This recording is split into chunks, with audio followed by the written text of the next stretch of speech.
বৎসর পার হয়ে যাবে, বাবার মাথার কাছে দাঁড়ানোর সুযোগ পর্যন্ত হবে না। ওটা তো বাদেই দিলাম, দাঁড়ায় না দাঁড়ায় না দাঁড়ায় না। আরে মেরে দোস্ত, অডেলও যদি রেখা যায়, 1000 কোটি টাকাও যদি রেখা যায়, 1000 কোটি টাকা, আমি নাম বলবো না, আমি চিনি, বাংলাদেশের লোক চিনি। সন্তানকে 1000 কোটি টাকার সম্পদ দেয়া গেছে, কিন্তু শেষ পর্যন্ত নিজের কামরায় নিজের মৌত হয় নাই। ওই নিজের বানানো গ্যারেজের ভিতরে, গাড়ির গ্যারেজের ভিতরে তার মৌত হয়েছে। আমি নাম বলবো না, নাম বললে আপনারাও চিনবেন। সন্তানরা গ্যারেজে থাকতে দিছে।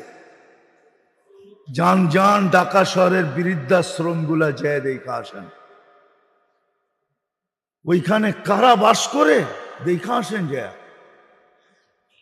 বৃদ্ধাশ্রমে কাদেরকে রেখা আসছে দেখা আসেন। যায়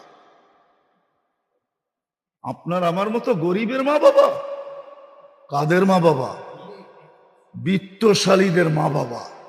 ঈদ ওইখানে, খুশি ওইখানে, সারা দিন চোখের পানি জড়াইতে থাকে। সত্য এটাই। বুদ্ধির পরিচয় দেন, মৌত হতে দেরি, ছিন্ন হতে দেরি হবে না। যদিও ওইটা বলতে গেলে লম্বা হয়ে যাবে। যদিও বাবার কবরের পাশে দাঁড়াইলে গ্রামার বলে মনে হয় বাবা দেখে,